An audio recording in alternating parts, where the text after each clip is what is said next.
अगर हम बात करते हैं रोल और सिग्निफिकेंस की, अगर इंग्लिश की बात करते हैं तो इंग्लिश बहुत ही इंपॉर्टेंट लैंग्वेज हो गई है। अगर तुम किसी से कम्युनिकेट करना चाहोगे, कम्युनिकेशन स्किल्स जो बेसिक होती है, कम्युनिकेशन का मतलब समझ में आया, to share the idea of yours और to communicate the idea that you are getting in anything. Understand? Communication का मतलब ये होता है कि अगर तुम किसी से कोई चीज़ डिस्कस कर रहे हो या अपने आइडिया को शेयर कर रहे हो तो कम्युनिकेशन करने का एक स्किल होता है। अब कम्युनिकेशन में बेसिक चीज़ ये आती है कि हम लैंग्वेज देखते हैं, और अगर आज की बात करते हैं तो सबसे ज़्यादा प्रेजेंट सिनेरियो में सबसे ज़्यादा इम्पोर्टेंस इंग्लिश को होती है।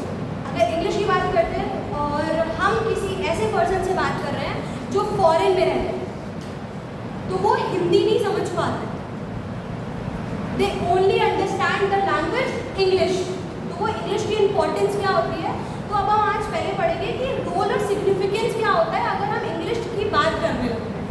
तो अगर ग्लोबल लैंग्वेज की बात करते हैं तो पूरे वर्ल्ड में इंग्लिश एक ऐसा इंटरनेशनल लैंग्वेज है जो कि बेसिकली सब यूज़ कर रहे होते हैं अपनी लैंग्वेज को छोड़ के। इससे कम्युनिकेट करने में ईजी रहता है और सामने वाले को समझ आ रहा होता है हम क्या कहना चाहते हैं। हाँ, ऐसा होता है कि हमें प्रॉपरली बोल नहीं पाते हैं या कम्युनिकेट नहीं कर पाते किसी चीज़ में स्टार्टिंग फेज में, मगर अगर हम वो प्रैक्टिस में ला दें तो हम उस चीज़ में ज़्यादा अच्छा कर पाए। अगर बात करते हैं क्रॉस कल्चर अंडरस्टैंडिंग की, if we are talking with a foreigner और the peoples who didn't understand the language Hindi, तो हम एक ऐसी लैंग्वेज को यूज़ करते हैं जिसमें वो भी समझ पाए और हम अपनी बात को समझा पाए। तो हम ऐसा नॉर्मल लैंग्वेज कौन सी है? इंग्लिश। Is it clear? कोई प्रॉब्लम है? समझ में नहीं आ रहा है या कुछ ना आए तो मुझसे पूछ लेना। अगर हम बात करते हैं इंग्लिश की एजुकेशन लेवल, अगर कोई टीचर है और तुम्हें कोई चीज़ समझा रहा है तो जो लैंग्वेज ऑलरेडी रिटन है, अगर हम कोई मेडिसिन की बात करते हैं, फॉर एग्जाम्पल अगर हमने बात की क्रोसिन की, तो we can translate this Crocin into Hindi. हो सकता है क्या? कुछ ऐसे वर्ड्स ऑलरेडी स्पेसिफिकली इंग्लिश में दिए गए हैं जिसको हम ट्रांसलेट नहीं कर सकते, तो हमें वो word as it is use करने पड़ते हैं। कुछ समझ में ना आए तो प्लीज़ पूछ लेना मुझसे, ठीक है? और ऐसा नहीं है कि बहुत अजीब होने की, मतलब बहुत डर रहे हो, पूछ लेना आराम से, ठीक है? नेक्स्ट बात करते हैं एक्सेस टू ग्लोबल लैंग्वेज या नॉलेज की बात करते हैं। तो अगर हम इंग्लिश पढ़ रहे हैं या समझ रहे हैं अच्छी तरीके से, तो जब हम कोई चीज़ गूगल पे पढ़ते हैं तो गूगल पे हिंदी में तो नहीं दिया होगा ना प्रॉपर चीज़ें। अगर हम फॉरेन की बात करें, जैसे आप लोगों ने रिसर्च के बारे में तो सुना होगा ना। रिसर्च क्या होता है? किसी चीज़ के बारे में ऐसी खोज करना जो नहीं हुआ हो पहले या जो नॉर्मली वर्क नहीं हुआ हो। तो अगर वो काम कर रहा है किसी पे तो ज़रूरी तो नहीं है वो हिंदी में लिखा हो। ऐसा होता है क्या? नहीं होता है ना। या हम फॉरेनर को ये तो नहीं बोल सकते कि आप ट्रांसलेट करके दीजिए हिंदी में। इसके लिए इंग्लिश लैंग्वेज बहुत इम्पॉर्टेंट होती है। अगर हम पढ़ रहे हैं और उसे समझ रहे हैं तो हम ये समझ पाएंगे कि एग्जैक्टली रिसर्च किस चीज़ पे हो रही है और क्या इम्पोर्टेंस है और क्या रिजल्ट आया है। अंडरस्टैंड? अगर हम बात करते हैं तो बेसिकली रोल क्या होता है एजुकेशन में, ये समझ में आया? आया? आया? अब बात करते हैं रिसर्च कम्युनिकेशन, जो आपको समझ में आ गया कि रिसर्च में कम्युनिकेट करने में, अगर तुम किसी साइंटिस्ट के अंडर में काम कर रहे हो या कोई साइंटिस्ट के साथ काम कर रहे हो तो ज़रूरी नहीं है वो तुमसे हिंदी में बात करेगा। और हिंदी में बात करने का मतलब तो कम बनता है ना तब वो चीज़ें हिंदी में ट्रांसलेट हो पाए। फॉर एग्जाम्पल अगर तुम कोई प्रोसेस कर रहे हो, जैसे कोई, अगर हम बात करते हैं किसी ऑपरेशन में या किसी डिजीज़ की बात करते हैं, किसी डिजीज़ की बात करेंगे तो क्या तुम उसको हिंदी में ट्रांसलेट करके बताओगे कि क्या होता है? अगर हमको ये तो पता है कि उस बीमारी का मतलब क्या है तो हम उसको एक्सप्लेन तो कर देंगे, मगर हम उसे हिंदी ट्रांसलेट नहीं कर पाएंगे। और क्यों नहीं कर पाएंगे? क्योंकि हमको वो ऑलरेडी इंग्लिश में दिया हुआ है और हम उसे वैसे ही यूज़ करना होता है। समझ आया? कोई कंफ्यूजन है? स्पीड अप तो नहीं हो रहा है? अब बात करते हैं बेसिकली कम्युनिकेशन क्या होता है और उसकी इम्पोर्टेंस क्या होता है। कम्युनिकेशन का मतलब पता है?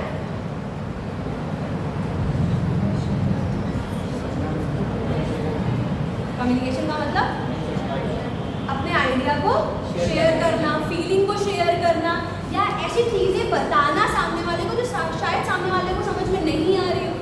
हम कम्युनिकेट करके उस चीज़ को आराम से डील कर सकते हैं। तो इसके बहुत सारे तरीके होते हैं। जो कैरेक्टरिस्टिक्स की बात करते हैं बेसिकली, उसमें पहला कैरेक्टरिस्टिक्स आता है डायनामिक प्रोसेस। डायनामिक प्रोसेस का मतलब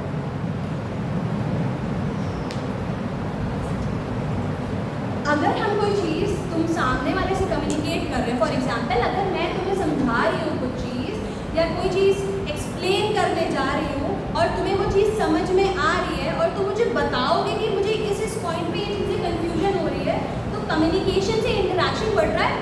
जब इंटरेक्शन बढ़ रहा है तो तुम्हें वो चीज़ समझ में ज़्यादा आएगी।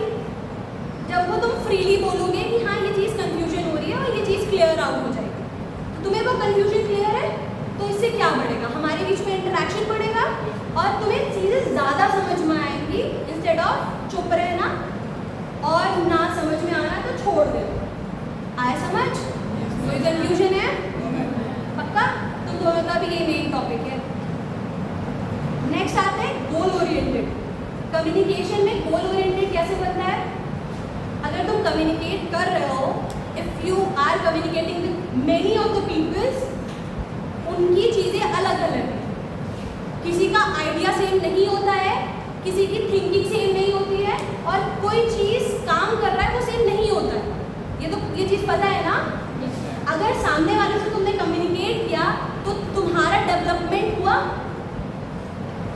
डेवलपमेंट समझ में आया कैसे हुआ या मैं बताऊं? पूछ लेना मुझसे आराम से, ठीक है? अब मैं बता देती हूँ। वैसे अगर फॉर एग्जाम्पल मैंने अपनी कोई चीज़ बताई या मैंने कोई रिसर्च की है और मैं तुम्हें उस चीज़ के बारे में बता रही हूँ, और जब तुम वो चीज़ समझ रहे हो तो तुम्हें समझ में आएगा आगे कि हाँ, अगर हम ये चीज़ अभी पता चल रही है तो आगे ये हमारी चीज़ें भी काम आ जाएंगी। समझ में आया?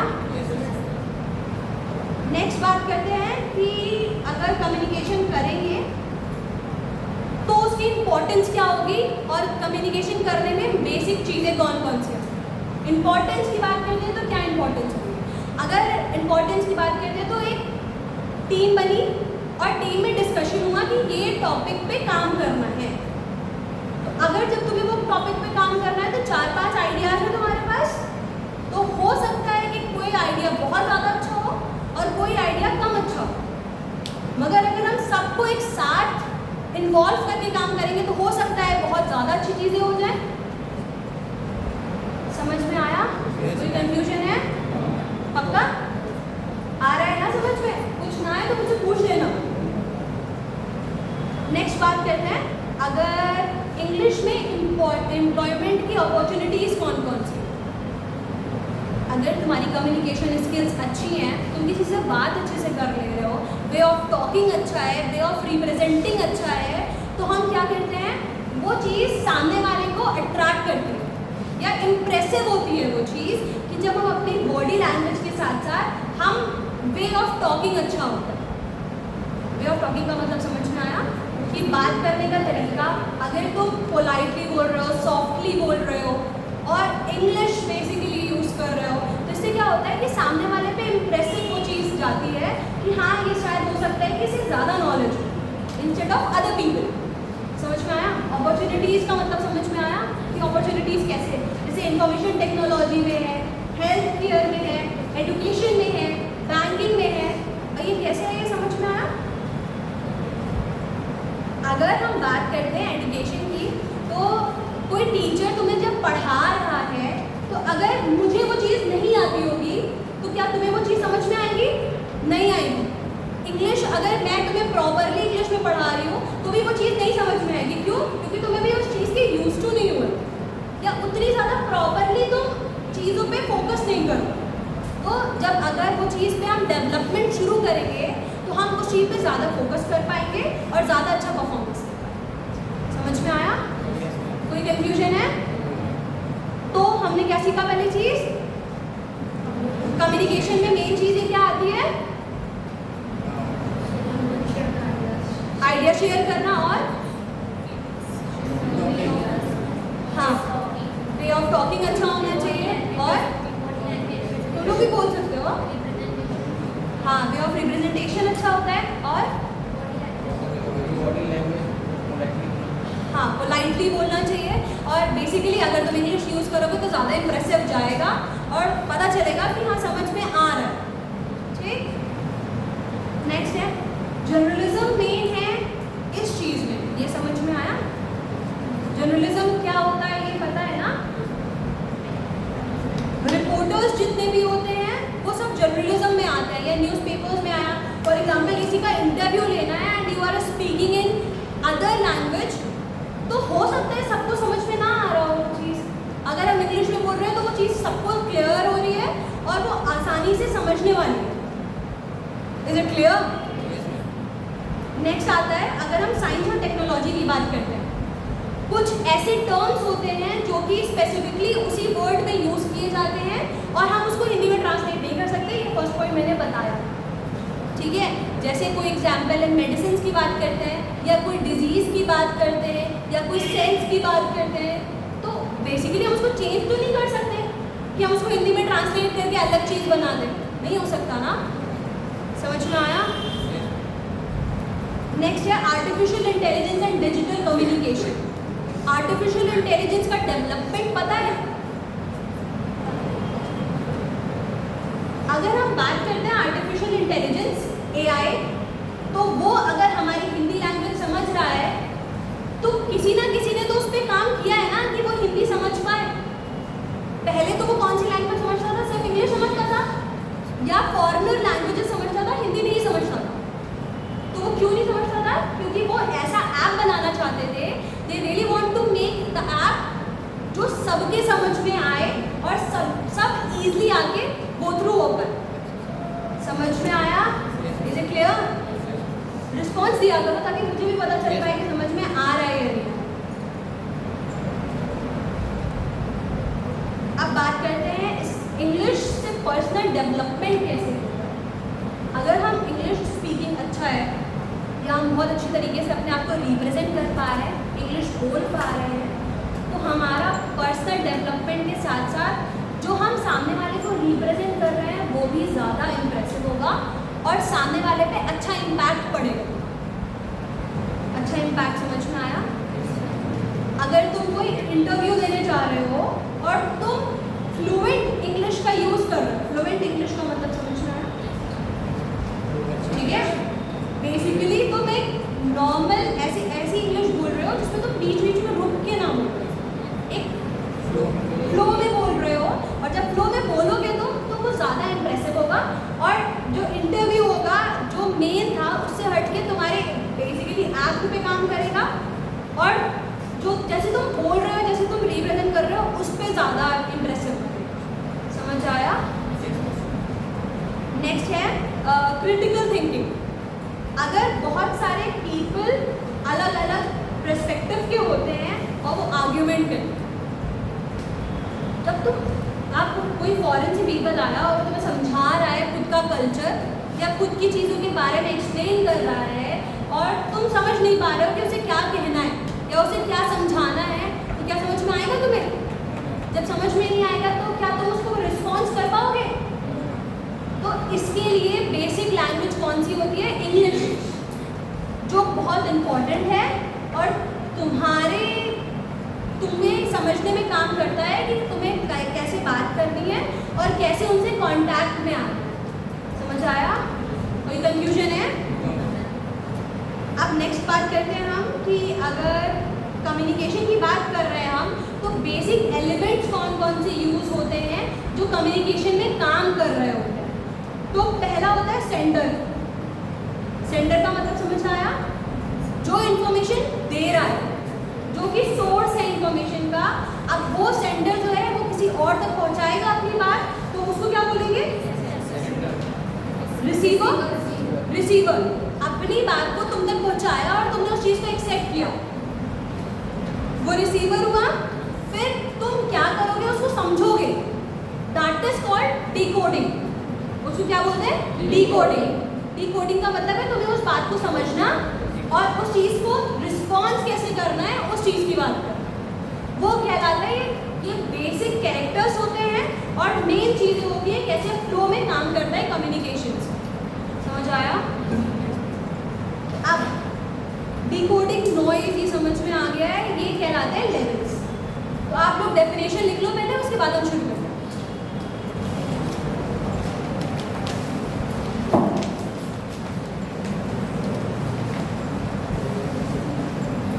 It is the two-way process. It is the two-way process. It is the two-way process of exchanging information. It is a two-way process of exchanging information. Of exchanging information, ideas, feelings, message,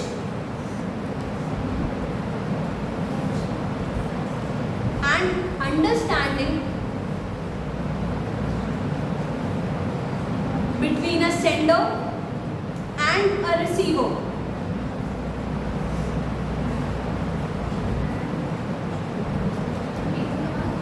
Feeling and message and understanding between a sender and a receiver.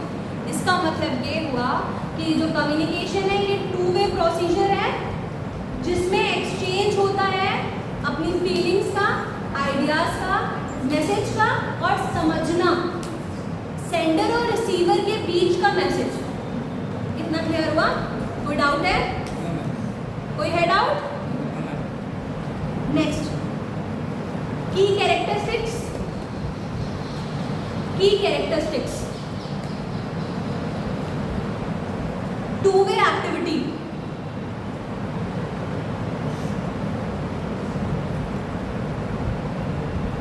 Two way activity, two way activity का मतलब समझ में आया? कौन से दोनों? Sender और receiver. ठीक है, आप रिस्पॉन्स दोगे तभी समझ में आएगा कि मुझे समझ में आ रहा है आप लोगों को। ठीक, हाँ, आप इसी में मेंशन कर लो पहले, टू वे एक्टिविटी जिसमें इंफॉर्मेशन का एक्सचेंज होता है सेंडर और रिसीवर में। समझ में आया? अब कम्युनिकेशन की मीनिंग क्लियर है। कैरेक्टरिस्टिक्स की बात करते हैं, तो अभी पहला कैरेक्टरिस्टिक्स लिख लिया है, टू वे एक्टिविटी। नेक्स्ट है गोल ओरिएंटेड। गोल ओरिएंटेड, अब गोल ओरिएंटेड का मतलब क्या हुआ? अगर हम किसी से कांटेक्ट में जा रहे हैं, आप किसी से कांटेक्ट में हैं या किसी से कम्युनिकेट कर रहे हैं, तो हमारा पर्सनल डेवलपमेंट हुआ ना। हमारा जब पर्सनल डेवलपमेंट हो रहा है तो हम डायरेक्ट बिल्ड कर रहे हैं रिलेशनशिप या इनडायरेक्टली कर रहे हैं, और या हम ऐसा अपने आइडिया को शेयर कर रहे हैं जिसकी वजह से कम्युनिकेशन हो पा रहा है हमारे बीच में। तो ये बेसिकली तुम्हें ये शो करता है कि तुम चीज़ों पे गोल पे काम कर रहे हो। समझ आया? नेक्स्ट इसमें लिख लो, serves specific purposes, serves specific purposes such as informing purposes, such as informing, directing or building relationship. Informing, directing or building relationship. Directing or building relationship. Is it clear? Next, अब हम बात करते हैं role of communication. Role of communication,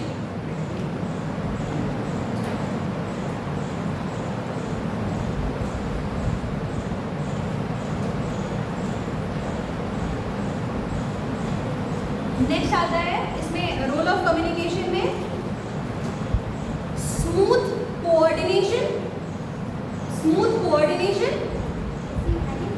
heading में point लिख दीजिए smooth coordination with peoples and coworkers with coordination smooth coordination with people and co-worker समझ में आया? जो हमारे साथ काम कर रहा है या जो हमारे साथ अगल बगल लोग हैं उनके बीच में अगर कम्युनिकेट करेंगे तो हमारे लिए भी अच्छा है और उनके बीच में कॉन्टैक्ट भी बनता है. Is it clear? Next decision making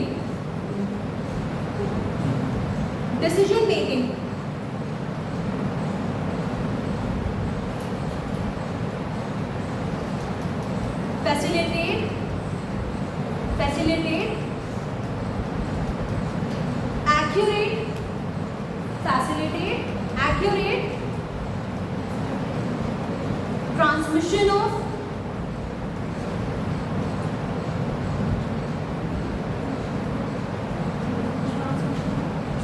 of reports and instructions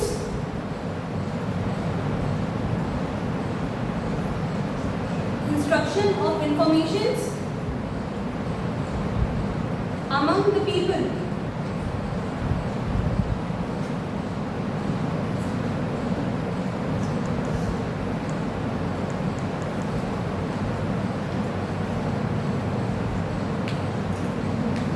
अब हम बात करते हैं role of English in daily life और डेवलपमेंट या role of English in development. Role of English in development. देख लिया?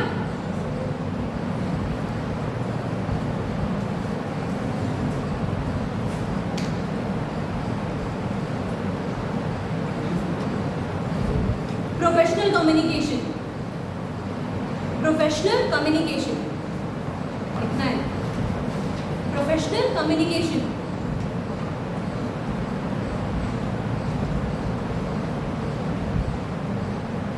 English communication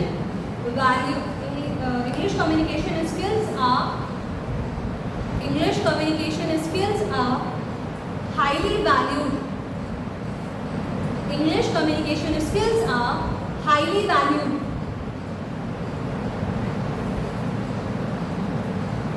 Many organizations expect employees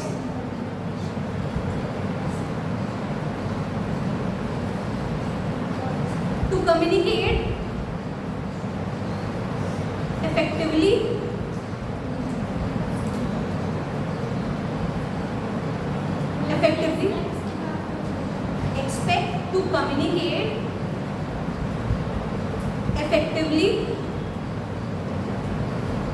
through emails, presentation,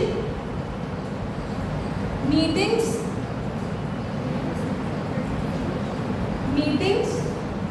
reports and professional discussion. I'm again repeating it. Many organizations expect employees to communicate effectively through emails, presentation, meetings, reports and professional discussion. Is it clear? Professional communication का मतलब ये होता है अगर तुम किसी से कोई चीज़ डिस्कस कर रहे हो, फॉर एग्जांपल अगर तुम किसी के अंडर में काम कर रहे हो और कोई किसी ऑफिस में काम कर रहे हो फॉर एग्जांपल, और अगर तुम्हें इंग्लिश में कम्युनिकेट करना नहीं आता है तो तुम अपनी चीज़ें एक्सप्लेन कैसे करोगे, किस वे में करोगे? और कुछ चीज़ें इंग्लिश में ही एक्सप्लेन की जाती है इंस्टेड ऑफ हिंदी.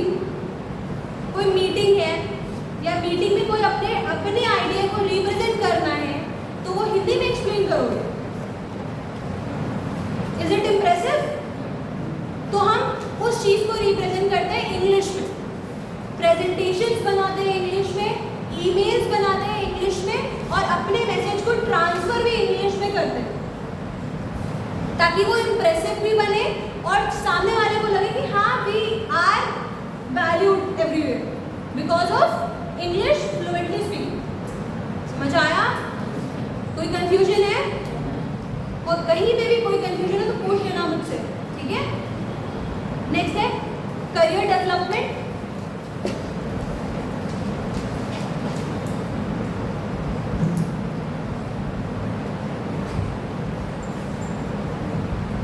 अब हम बात करते हैं करियर डेवलपमेंट की। तो इंग्लिश एक बहुत इंपॉर्टेंट रोल प्ले करता है हमारे करियर डेवलपमेंट में। अगर हम किसी भी फील्ड में जा रहे हैं और हम सिर्फ हिंदी बोल रहे हैं तो सामने वाले को लगता है कि वो चीज़ जो हमें चाहिए वो सामने वाला नहीं कर पा रहा।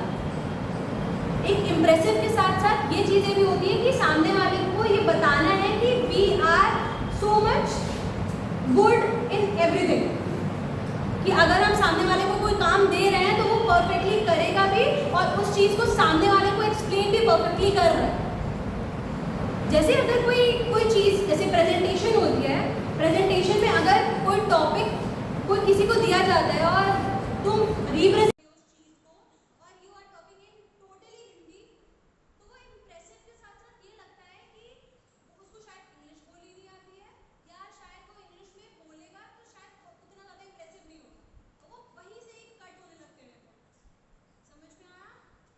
हम किसी भी इंटरव्यू के लिए जाते हैं तो हम पहले ये ट्राई करते हैं कि हम जो भी बोले वो इंग्लिश में हो और इंग्लिश फ्लुएंटली बोले और ऐसे कि सामने वाले को ऐसा ना लगे ना कि हम बहुत ज़्यादा अलग हो रहे हैं सबसे। सॉफ्ट बोल के सामने वाले को इम्प्रेस करना। नेक्स्ट आते हैं करियर डेवलपमेंट, जिसमें आता है information technologies, health care, education, banking. Career development में information technologies, health care, education,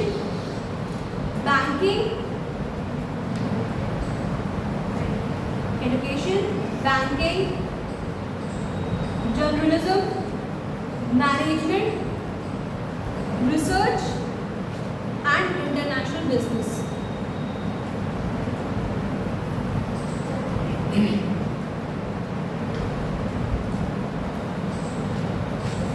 next topic है significance of English in India.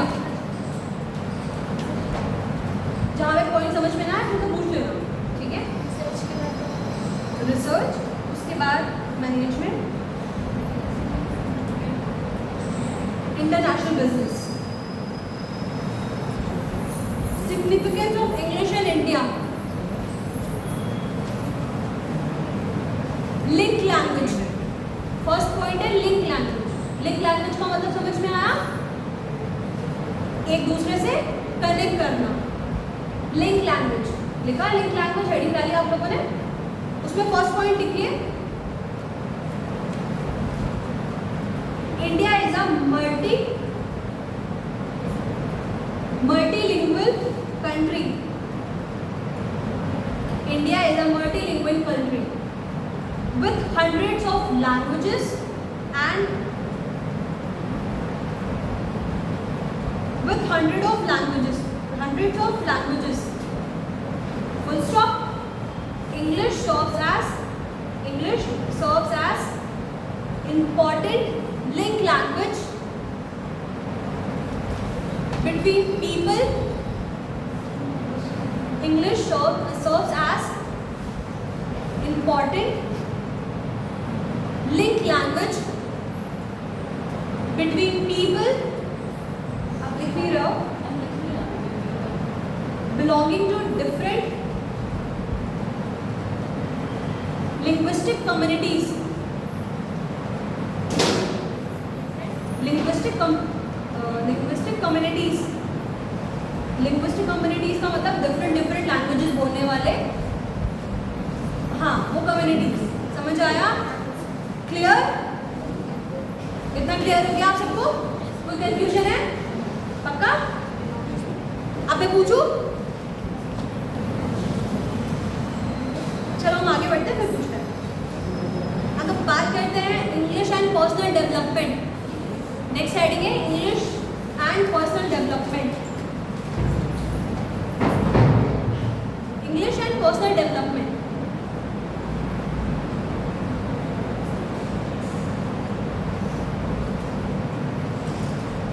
First point, confidence and communication skills. Confidence and communication skills.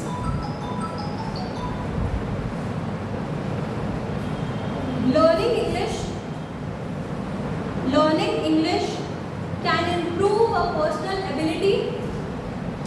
Learning English can improve a personal ability to communicate. Learning English can improve a personal ability to communicate idea in academics and professional settings. Ability to communicate ideas in academic and professional settings. Completed? इसी में point है regular practice in speaking, reading, writing and listening can strengthen. Regular practice in speaking, reading, writing and listening can strengthen overall communication skills. हमें जब बोला जाता है कि जितना ज़्यादा इंग्लिश सुनो या उसको पढ़ो तो ज़्यादा अच्छी इंग्लिश हो जाती है, तो वो कहीं ना कहीं करेक्ट चीज़ें हैं. तुम जितना ज़्यादा इंग्लिश में पढ़ोगे, जितने ज़्यादा इंग्लिश न्यूज़पेपर्स पढ़ोगे या जितने ज़्यादा उस पर फोकस करोगे, वो उतनी ज़्यादा अच्छी कम्युनिकेशन स्किल्स हो जाएगी. समझ आया? ये पॉइंट क्लियर है? कोई कंफ्यूजन है आप लोगों को?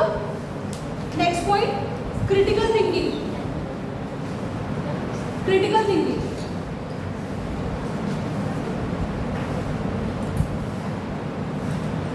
Reading different types of English material exposes learners.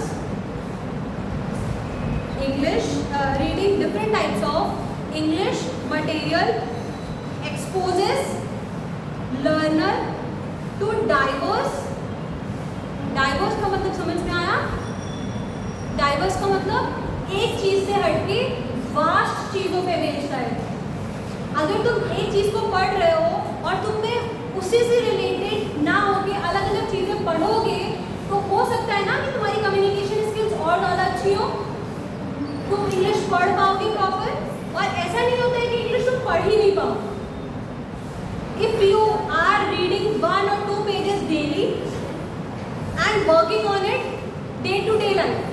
For example, अगर तुम्हें कोई चीज़ बोलनी नहीं आई या कोई चीज़ पढ़नी नहीं आती है, तो हमारे पास AI है, गूगल है, हम उससे पूछ सकते हैं कि what is the pronunciation of this word और how to pronounce this word. ये चीज़ों को पढ़ने और समझने के लिए बहुत ज़्यादा हेल्पफुल होते हैं, और जितना ज़्यादा तुम उस पर वर्क ऑन करते हो उतनी अच्छी कम्युनिकेशन स्किल्स हो जाती है. Is it clear? Next, access to information.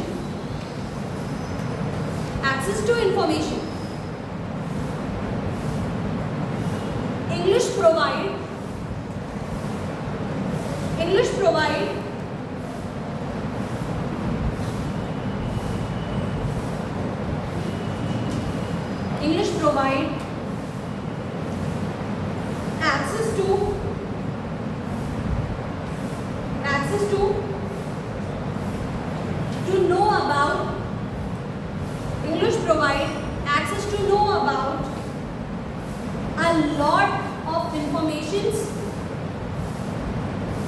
available through books, journals, websites, educational platforms, educational platforms and digital libraries. English provide access to know about a lot of information available through books, journals, websites, educational platforms and digital libraries. Do you know about digital libraries? Do you know about digital libraries? Do you know about it? No or what? Online purchasing of books. Website. No, I'm talking about what are digital libraries. ऐसी books जो कि basically online present है और तुम उसको online पढ़ सकते हो. उस सारी बुक्स का एक कलेक्शन होता है और उस कलेक्शन को एक वेबसाइट जैसे होता है कि बहुत सारी बुक्स हैं, अलग अलग टाइप्स की बुक्स हैं, वो एक वेबसाइट के अंदर कलेक्ट की गई, एक पूरा वास्ट बुक की अमाउंट में कलेक्ट किया गया है और उसकी एक वेबसाइट बनाई गई है जिसको हम बोलते हैं डिजिटल लाइब्रेरीज, जिसमें हर टाइप की बुक्स अवेलेबल है और तुम सारी इंफॉर्मेशन घर बैठे उसको पा सकते हो without purchasing a single book. जैसे एक और वेबसाइट है NBRI, सुना है? NBRI में एक वेबसाइट होती है जिसमें तुम्हें सारी बुक्स मिल जाती है, सारे जर्नल्स मिल जाते हैं. जर्नल्स का मतलब पता है? जर्नल्स वो चीज़ें होती हैं कि अगर तुम कोई काम कर रहे हो, अपनी कोई रिसर्च में काम कर रहे हो, तो तुम अपने काम को नोवेल बनाने के लिए, जिसमें तुम्हें पता चल पाए, आगे वाले लोगों को पता चल पाए कि तुमने इसमें काम किया है, तो तुम अपना एक पेपर देते हो, वो जर्नल्स में जाता है और उसके बाद पब्लिश होता है, वहाँ पे अवेलेबल होता है. वो जर्नल्स होते हैं, वहाँ पे जर्नल्स मिलेंगे तुम्हें, लाइब्रेरी की सारी बुक मिलेंगी वहाँ पे और सारी चीज़ें तुम ईजिली पा सकते हो और पढ़ सकते हो. समझ आया? से बहुत सारी बुक्स ऐसे होती हैं जो यहाँ पे बहुत ज़्यादा कॉस्टली होती है. जैसे जितना भी तुम आगे पढ़ोगे उतनी ज़्यादा बुक कॉस्टली हो जाएंगी और तुम परचेज नहीं कर पाओगे. तो तुम वहाँ से बुक लेके ऑनलाइन परचेज करके या मतलब तुम उससे शायद रेंट पे मिल जाती है बुक्स और तुम वहाँ से लेके फिर तुम पढ़ सकते. समझ आया? नेक्स्ट आता है challenge associated with the importance of English. Challenge associated with the importance of English.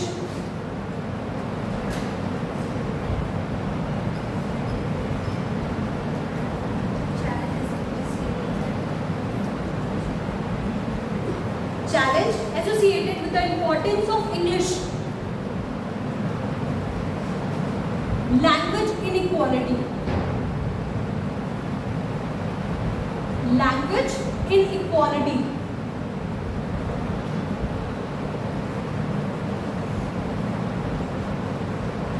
अगर फॉर एग्जाम्पल तुम्हें इंग्लिश नहीं आ रही है या तुम इंग्लिश बोल नहीं पा रहे हो तो क्या कोई तुम्हें प्रेफर करेगा अपनी जॉब के लिए या अपने अंडर काम करने के लिए? करेगा? अगर फॉर एग्जाम्पल तुम किसी जॉब कर रहे हो या कोई टीचर हो और तुम्हें कम्युनिकेशन नहीं आता है पेरेंट्स से करना या बात करना नहीं आ रहा है तुम्हें उनसे, तो क्या समझेगा पेरेंट कि तुम अच्छा पढ़ा पाते हो या नहीं? ठीक है, तुम्हारा बैड इंप्रेशन बनेगा उनको. तो अगर तुम्हें प्रॉपरली इंग्लिश आ रही है और तुम अच्छे से रिप्रेजेंट कर पा रहे हो तो वो इम्प्रेसिव जाएगा उनके ऊपर. तो ये पॉइंट नोट डाउन कर लो. People who have limited access to quality, people who have limited access to quality English education may face disadvantages in education and employment. People who have limited access to quality English education may face disadvantages in education and employment. Is it all right? समझ में आया? Next, pressure on regional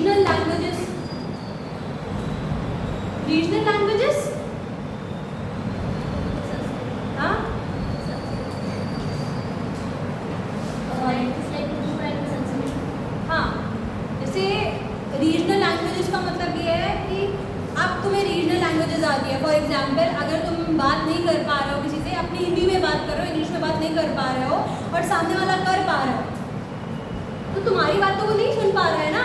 और तुम्हारे पास जितना भी बढ़िया idea हो या जितनी भी बढ़िया तरीके से तुम एक्सप्लेन कर लो, क्या वो आइडिया को समझ पाएगा सामने वाला? अगर वो इंग्लिश समझ रहा है तो तुम्हारा आइडिया वेस्ट गया ना, या तुम समझा पाए उस चीज़ को? नहीं हो पाया। तो इसीलिए हर चीज़ की इम्पोर्टेंस होती है। और इसमें बेसिकली रीजनल लैंग्वेज जो तुम पढ़ते हो वो तो होता है, साथ में तुम्हें इंग्लिश बोलोगे तो वो ज़्यादा इंटरेस्टिंग है। समझ आया? नेक्स्ट देखो, एक्सेसिव प्रीफरेंस फॉर इंग्लिश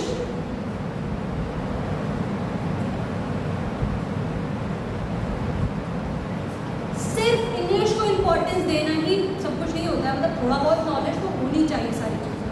अगर तुम किसी से बात कर रहे हो, अगर फॉर एग्जांपल तुम किसी अनएजुकेटेड पर्सन से बात कर रहे हो और तुम उससे प्रॉपरली इंग्लिश में बात कर रहे हो, तो क्या वो समझ पाएगा?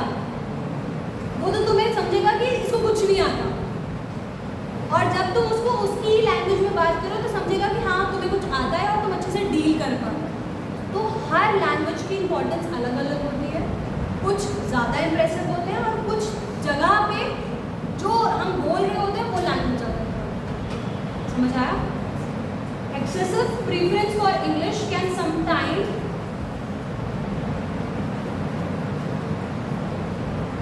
reduce the importance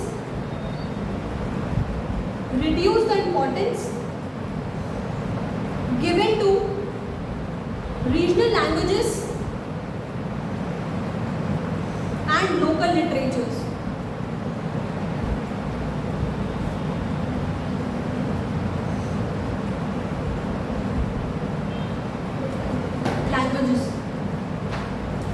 Now we come on the levels of communication. Write the heading, levels of communication.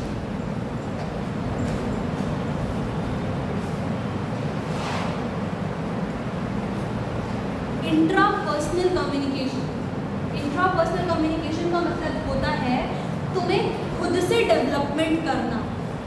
खुद से डेवलपमेंट का मतलब समझ में आ रहा है? खुद से बात करना, खुद को फेस करना और खुद से प्रैक्टिस करना। जैसे जब बोलते हैं अगर हम कोई स्पीच देते हैं तो पहले टीचर क्या बोलती थी? हमेशा मिरर के सामने खड़े होके उस चीज़ को रिपीट करो। जितना ज़्यादा रिपीट करोगे उतनी ज़्यादा फ्लुएंसी आएगी और उतना ज़्यादा वर्ड पे क्लियरेंस आएगी। बोलते थे ना टीचर। उसकी इम्पोर्टेंस क्या होती है? अगर तुम खुद से वो चीज़ डेवलप कर रहे हो तो तुम्हें सामने जब 4 लोग बैठे होंगे तो वो चीज़ें ज़्यादा इंप्रेसिव दिखेंगी। समझ आया? तो इंट्रापर्सनल कम्युनिकेशन का मतलब ये खुद से पहले बात करना, खुद को बताना कि हाँ ये चीज़ें यहाँ से ऐसे बोली जाती हैं, या उसकी प्रैक्टिस करना, वो कहलाता है इंट्रापर्सनल कम्युनिकेशन। लिख लो, communication within oneself. Communication within oneself, inner thoughts, self reflection, personal decision making.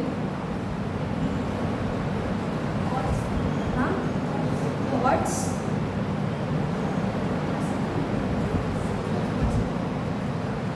inner thought, self reflection, personal decision making। अगर तुम खुद से वो चीज़ सोच रहे हो या समझ रहे हो कि ये डिसीजन सही हो सकता है या नहीं हो सकता है, तो तुम्हें पहले खुद पे काम करना पड़ेगा ना। खुद से वो चीज़ सोचनी पड़ेगी कि क्या तुम ये डिसीजन सही ले रहे हो या नहीं। समझ आया? पक्का? नोट डाउन हो गया? कोई ऐसी चीज़ है जो समझ में नहीं आ रही है? आया सब समझ में? नेक्स्ट, उसके बाद आते हैं इंट्रा हो गया, अब आता है इंटरपर्सनल कम्युनिकेशन। इंटरपर्सनल कम्युनिकेशन का मतलब एक दूसरे से बात करना, मतलब सामने वाले से बात करना, कोई एक पर्सन है उससे बात करना। ठीक? इंटरपर्सनल कम्युनिकेशन, उसमें लिखो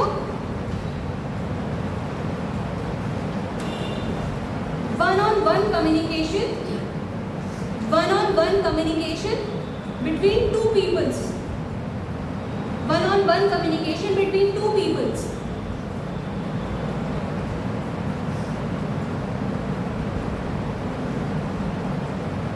खत्म?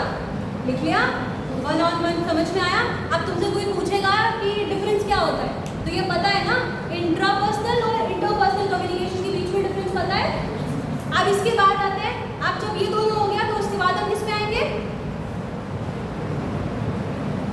हाँ exactly, group communication.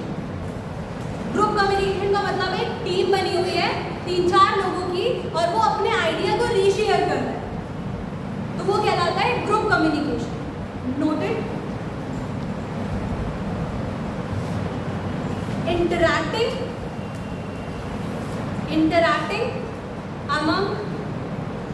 interacting among a small group of people.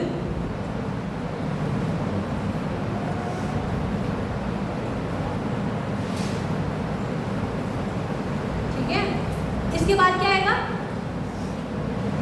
Big group. Big group का मतलब वो जो डिस्कशंस हो रहा है वो एक के बीच में तो नहीं हो रहा होगा, तो छोटे ग्रुप के बीच में तो नहीं हो रहा होगा, एक बहुत वास्ट पीपल्स प्रेजेंट है और उनके बीच में कोई डिस्कशन हो रहा है। ठीक, इसका एग्जाम्पल?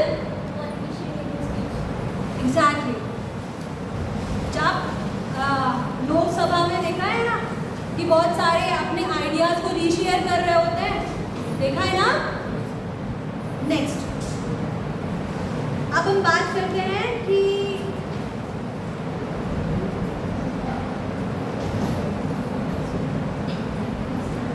अब दो चीजें लेना,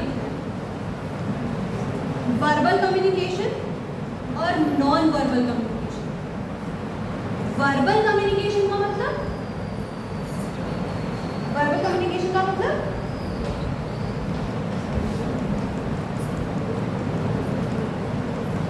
हम कुछ वर्ड्स को यूज करें अपने मैसेज को ट्रांसफर करने के लिए, वो वर्बल कम्युनिकेशन कहलाता है। हम अपने वर्ड्स को यूज करके, कुछ स्पेसिफिकली वर्ड्स को यूज करके अपनी चीजों को कम्युनिकेट कर पाए, तो वो कहलाता है वर्बल कम्युनिकेशन। समझ आया? Verbal communication.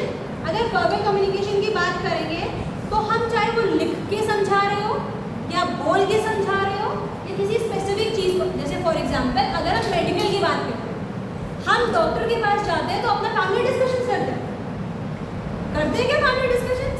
हम वहाँ पे क्या बात करते हैं कि जो हमें डिजीज है उसके बारे में बात करते हैं, जो हमें सिम्टम्स शो हो रहे हैं उसके बारे में बात करते हैं। क्या वो तुमसे पर्सनली बात करता है या तुमसे पूछता है कि कैसे हो? नहीं पूछता है ना। वो तुमसे क्या पूछता है कि बताओ कौन कौन से सिम्टम्स आ रहे हैं, तो वर्ड टू वर्ड पूछ रहा है ना बस वो तुमसे। तो ये वर्बल, हाँ, फॉर्मल कॉन्वर्जेशन होती है। वो फॉर्मली जो कॉन्वर्जेशन होती है वो प्रोफेशनली भी कॉन्वर्जेशन होती है, जो कि स्कूल में हो रही है, कॉलेजेस में हो रही है, वो सारी चीज़ें अलग। आप यहाँ पे बात करते हैं, अगर वो तुम्हें लिख के दवाइयाँ दे रहा है, वो तुम्हें ऐसा तो नहीं है कि बोल रहा है कि दवाइयाँ ले लेना चाहते हो, ऐसा होता है क्या? वो प्रॉपरली नोट डाउन करके देता है कि ये मेडिसिन होगी। ठीक, समझ आया? क्या वो तुमसे ये बोलता है कि काढ़ा भी लेना चाहिए या चाय पी लेना चाहिए, सही हो जाएगा? नहीं बोलता है ना। तो ये वर्बल कम्युनिकेशन है कि स्पेसिफिकली वर्ड को यूज करना, अपनी चीज़ों को एक्सप्रेस करना। अब आते हैं नॉन वर्बल कम्युनिकेशन। हम अपनी चीज़ को बिना किसी वर्ड के एक दूसरे तक पहुंचा रहे हैं। फॉर एग्जाम्पल, अगर हम अपनी बॉडी लैंग्वेज से किसी चीज़ को इम्प्रेस करते हैं, जैसे अगर हम कैसे अंदर आ रहे हैं, कैसे बात कर रहे हैं, कैसे रिप्रेजेंट कर रहे हैं अपने आप को, और कैसे उन सामने वाले को लगे कि हाँ ये इम्प्रेसिव है, वो सारी चीज़ें आती हैं नॉन वर्बल कम्युनिकेशन, जिसमें कोई भी वर्ड यूज नहीं हो रहा होता है, मगर तब भी तुम सामने वाले को इम्प्रेस करना चाहते हो अपनी चीज़ों से without using a single word. Is it clear? तो वर्बल और नॉन वर्बल के बीच में डिफरेंस समझ में आया? तो आप देख लो इसको।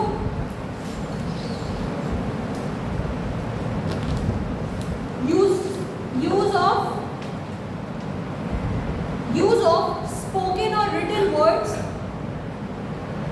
use of spoken or written words to convey messages.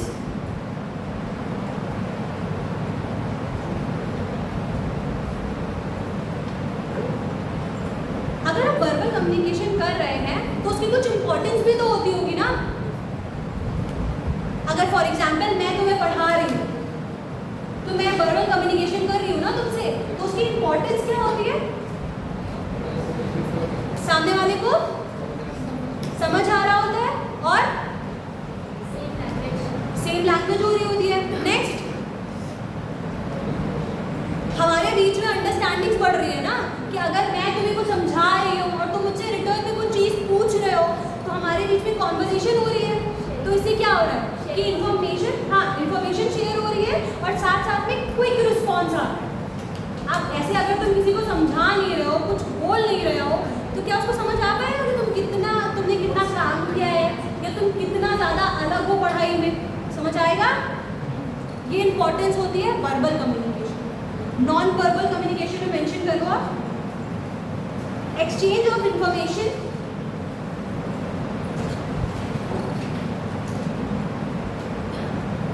exchange of information without words,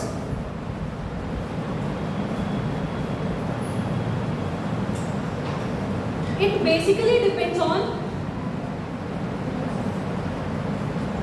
way of representing, it basically depends on way of representing, body language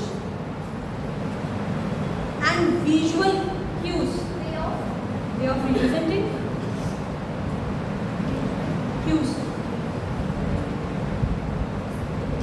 अब इसके की टाइप क्या होता है?